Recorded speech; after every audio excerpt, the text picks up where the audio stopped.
चलो बोलो। साथियों, वंदे मातरम। आप देख रहे हो पहाड़ न्यूज़ 24 और मैं इस समय हूँ गुप्त काशी। जी हाँ, यहाँ से केदारनाथ सिर्फ और सिर्फ 45 किलोमीटर की दूरी पे है। मेरे पीछे आप देख रहे हैं शानदार समय सीनरी है केदारनाथ की। वहाँ पर काफ़ी अच्छी खासी बर्फबारी हो रही है, लेकिन आजकल कपाट बंद है। मौसम ठंडी का मौसम चल रहा है तो बर्फबारी हो रही है, इसलिए कपाट बंद है वहाँ पे। लेकिन अगर गुप्त काशी की बात करें तो सामने आप थोड़े से साउंड सुन रहे होंगे। यहाँ पे सामने एक आश्रम है, विद्यापीठ करके कह रहे हैं कि ये आश्रम है। तो वहाँ पे अभी आरती चल रही है और थोड़ी देर में कोशिश करेंगे हम वहाँ पहुँचने की भी, अगर समय मिलेगा। लेकिन उससे पहले मैं आपको काशी विश्वनाथ मंदिर के दर्शन जरूर कराऊंगा जी। तो आप बने रहेगा पहाड़ न्यूज़ 24 के साथ, और यहाँ का लुत्फ के साथ आप बने रहेगा मेरे साथ, देखते रहेगा पहाड़ न्यूज़। साथियों, मैं पहुंच चुका हूं गुप्त काशी के जो प्रसिद्ध मंदिर है विश्व काशीनाथ का। मेरे साथ बैठे हैं वहां के पुजारी, उनसे बात करते हैं, उनसे परिचय लेते हैं और इस मंदिर के बारे में थोड़ा जानकारी लेते हैं कि कब से यहाँ पर स्थापित हुआ और क्या इसकी खासियत है। ये सारी चीज़ें आज बात करेंगे हम पुजारी जी से। पहले सर, स्वागत है आपका पहाड़ न्यूज़ 24 पे। थोड़ा सा आपका परिचय जानना चाहती है हमारे दर्शक। हमारे शिवलिंग पुजारी जी, प्रधान पुजारी जी, इस समय गुप्त काशी विश्वनाथ मंदिर में है। अच्छा। अगर बात करें सर, गुप्त काशी में जो मंदिर है, फेमस मंदिर है यार, कई लोग दर्शन करने भी पहुंचते होंगे। सीजन टाइम में काफ़ी भीड़ भाड़ भी रहती होगी, है ना। आपको फुर्सत भी नहीं मिल पाती होगी जब आप वहाँ पे बैठे हो रहते होंगे, नहीं। तो थोड़ा इसके बारे में जानना चाहते दर्शक कि क्या कैसे करके यहाँ पे स्थापित हुआ, कब हुआ और क्या क्या इनकी प्रसिद्धियाँ हैं। अपना भारत देश में 12 ज्योतिर्लिंग है, वैसे ही विश्व प्रसिद्ध 3 काशियाँ हैं, बनारस काशी और उत्तर काशी, और ये है गुप्त काशी। इसी क्षेत्र का नाम ही गुप्त काशी से जाना जाता है, गांव का नाम ही गुप्त काशी है। और ये का गुप्त काशी में प्रसिद्ध बने विश्वनाथ मंदिर यहाँ विराजमान है यहाँ। लेकिन उसी में यह तो कहते हैं ज्योति मन ही प्रकाश हो जाते हैं, लिंग मन ही लीयते गम्यते यत्र तद्लिंगम। जहाँ से शिव जी प्रकट हो जाते हैं वहीं लीन मने गुप्त हो जाते, वही स्वयंभू शिवलिंग काशी विश्वनाथ जी है। लेकिन ऐसे कहते हैं यहाँ परंपरा के अनुसार महाभारत कुरुक्षेत्र युद्ध के बाद पंच पांडवों को ब्रह्म हत्या, गुरु हत्या, गोत्र हत्या का जब श्राप लगते हैं, श्राप विमोचन के लिए हिमालय पे आते हैं भोलेनाथ के दर्शन के लिए। लेकिन भोलेनाथ इनको यहाँ दर्शन नहीं दिए, क्यों? तो भाई भाइयों की हत्या, गुरुओं की हत्या करने के पश्चात उनको पापों की विमोचन के लिए भोलेनाथ के दर्शन के लिए आते। लेकिन भोलेनाथ यहाँ से उनको दर्शन न देते हुए इसी क्षेत्र से अंतर ध्यान में गुप्त हो जाते हैं, इसलिए इस क्षेत्र का नाम गुप्त काशी है। और जहाँ शिव है वहाँ शक्ति यमुना, ये स्वयं इसे शिवलिंग के नीचे से गुप्त धारा है। क्यों? तो जब पंच पांडव ने आए थे वे गंगा और यमुना ये जो नदी बहते थे, लेकिन वहाँ गुप्त हो गए वो आने से। लेकिन उनको कहे महादेव से प्रार्थना करते, हम आने से यहाँ गुप्त होने के कारण लोग कहते हैं सभी लोग हम आने से ही ऐसी दुर्घटना घटी है। जी। गंगा यमुना से धारा है प्रकट हो गए हैं जी। लेकिन स्वयं कुल मिलाकर यहाँ भोलेनाथ या गुप्त होने के कारण ही इस क्षेत्र को गुप्त काशी कहलाते हैं।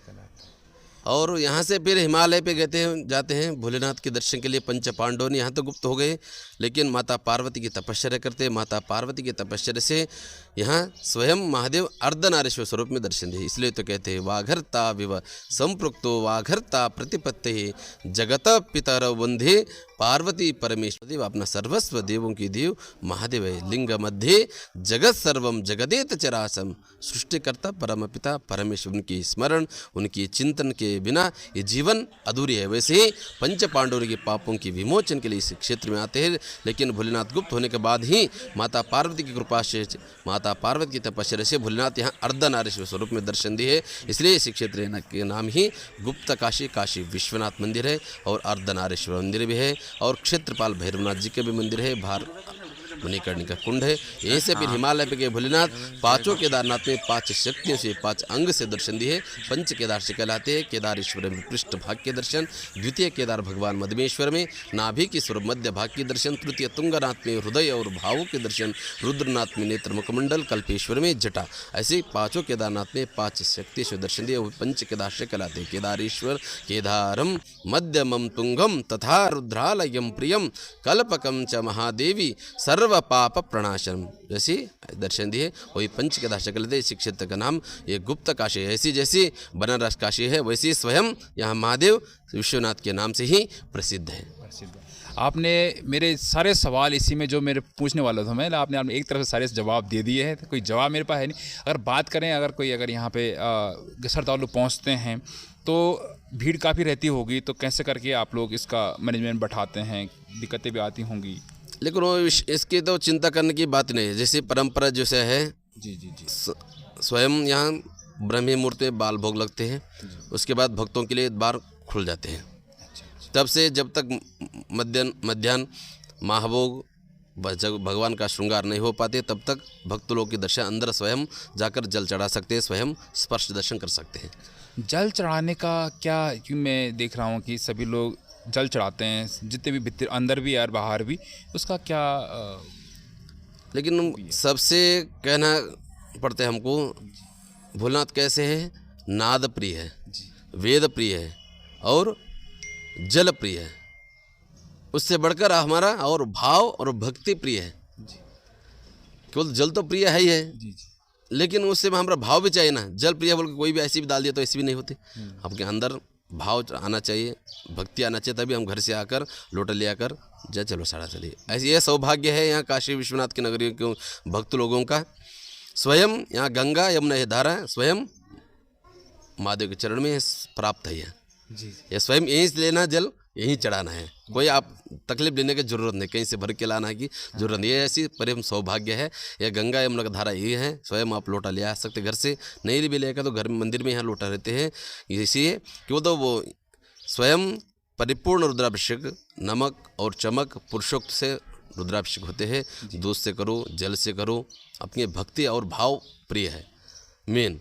लेकिन उतना समय तो सभी को नहीं रहते, इसलिए तो अष्टमो अनुवाक हर हर हर नम सोमा ये च रुद्रा ये च नमस्ताम्रा ये च रुणा च, ये मंत्र से भी, ये अनुवाक से भी हम जल चढ़ा सकते हैं। इतना भी समय नहीं है। सप्त कोटेषु मंत्रेषु मंत्रः पंचाक्षर मान, 7 कोटि मंत्र में पंचाक्षर मंत्र शिव जी को कहते हैं पंचमुख परमेश्वर। सद्यो जात वामदेव अघोर तत्पुरुष ईशान, जैसे 5 मुख है उस 5 मुख से उत्पन्न हुए न म शिवाय बोलकर भी एक बूंद जल चढ़ा दे तो भोलेनाथ संतुष्ट हो जाते हैं, आपकी मनोकामना परिपूर्ण हो जाए। लेकिन अपने भाव और भक्ति चाहिए। बिना भक्ति की, बिना भाव की हम कितने भी जल चढ़ा दो वो कुछ ये नहीं है। लेकिन हमारे भाव से एक बूंद भी जल चढ़ा दो भोलेनाथ संतुष्ट हो जाते। क्यों? दो देवों की देव महादेव है, जो सभी को देने वाले वही है।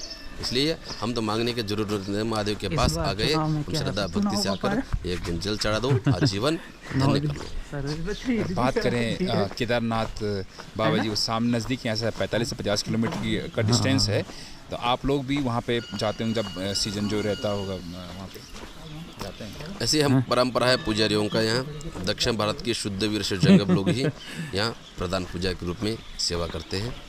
हमारा मूल गुरुजी केदारनाथ के रावल जी श्री श्री श्री 1008 जगत गुरु भीमा शंकर लिंग शिवाचार्य महास्वामी जी वर्तमान केदारनाथ के रावल जी हैं। उनके सानिध्य में, उनके अध्यक्षता में हम 5 पुजारी रहते हैं। उनके आशीर्वाद से, कृपाशीर्वाद से चेला जो बनते हैं वही प्रधान पुजारी के रूप में हम सेवा करते हैं। हर साल रोटेट से हम 1 साल ऊखीमठ, 1 साल मधुमेश्वर, 1 साल गुप्त काशी, 1 साल केदारनाथ, 1 साल एक पुजारी अतिरिक्त बनते हैं। ऐसी परंपरा रोटेट रहते हैं। अच्छा, आज के जो सत्र है उसमें जो शीतकालीन चल रहा है, बाबा केदारनाथ इस समय ऊखीमठ में है, अगर वहाँ कोई दर्शन करना चाहते हैं तो कैसे करके वहाँ पे पहुँच सकते हैं? ऐसे कहते हैं यात्रा तो शीतकाल की यात्रा तो पहले से तो आरंभ ही है। उसी में विशेष मने हमारे माननीय मुख्यमंत्री ने घोषित किया है शीतकाल की यात्रा श्रद्धालुओं के लिए हम आप आ सकते हैं। पहले से तो आते हैं, लेकिन कुछ उसी में थोड़ा अपना मुख्यमंत्री बोलने से थोड़ा फ़र्क पड़ते हैं, पुजारी लोग बोलने से फ़र्क पड़ते हैं। वो तरीक़े से इस साल घोषणा की है। शीतकालीन यात्रा भी आरंभ हो चुके हैं। जो भी श्रद्धालु आने का इच्छा रहते हैं, जो लोग भीड़ में तो समाधान शांति मिलना बहुत मुश्किल रहते हैं। उतना समय में हमको शांति मिलना, उतना क्षमता हमको नहीं रहती, इसलिए भीड़ भाड़ में तो उतना आनंद हुआ नहीं हुआ पता नहीं। इसलिए अभी शीतकालीन की थोड़ा भीड़ में कम रहते हैं। इसलिए जो भी जिनको शांति, मन को प्रसन्न करने के लिए, जो शीतकालीन की गद्य स्थान दर्शन करने के लिए, जो भी हिमालय पे जितने भी दर्शन दर्शनार्थ क्षेत्र है, उस सभी क्षेत्रों के आकर दर्शन करने के लिए सभी भक्तों के लिए ये शीतकालीन की यात्रा प्रारंभ हो चुकी है। अच्छा, तो अब मलारा आज इजीली पहुंच सकते हैं वहाँ पे। हाँ, षड्मासे पूज्यतो देवः षड्मासे मानवस्तः, ऐसी परंपरा में ऐसे कहते हैं कि केदारेश्वर में स्वयं जब 6 महीने के लिए शीतकालीन की कपाट बंद हो जाते हैं, स्वयं देवता लोग स्वयं देवों की देव महादेव की पूजन स्वयं यहाँ केदारेश्वर में करते हैं। लेकिन जो उत्सव मूर्ति, शक्तिया मूर्ति, भोग मूर्ति रहते हैं वो 6 महीने के शीतकालीन की गद्य स्थान हिमवत केदार वैराग्य पीठ ऊखीमठ ओमकारेश्वर मंदिर में विराजमान होकर निरंतर पूजा अर्चना व संपन्न हो जाते हैं। जो श्रद्धालु आकर वहाँ भी मनोपूर्वक भक्ति और भाव से दर्शन कर पूजन करते आप जीवन कल्याण कर सकते हैं वहाँ ऊखीमठ ओमकारेश्वर मंदिर में आकर। धन्यवाद सर, आपने इतना समय दिया, आपने पहाड़ न्यूज़ 24 के लिए बहुत बहुत धन्यवाद सर। आपका नाम थोड़ा जानना चाहते हैं? नाम शिवलिंग पुजारी जी हैं। अच्छा, शिवलिंग पुजारी जी, धन्यवाद। और जैसे कि आपने देखा साथियों, यहाँ पे आपको पूरी डिटेल मिल चुकी है जो हमारे पुजारी हैं उनके द्वारा यहाँ पे किस तरह से यहाँ पे स्थापित हुआ, क्या क्या चीज़ें, क्या क्या खासियत है, सारी चीज़ें यहाँ पे उन्होंने बताया। तो आप देखते रहेगा साथियों पहाड़ न्यूज़ 24। और फिर से हम आपको यहाँ से त्रिजुगी नारायण के वहाँ पर मैं आपको ज़रूर वहाँ दिखाने की कोशिश करूँगा। आप बने रहेगा पहाड़ न्यूज़ 24 के साथ।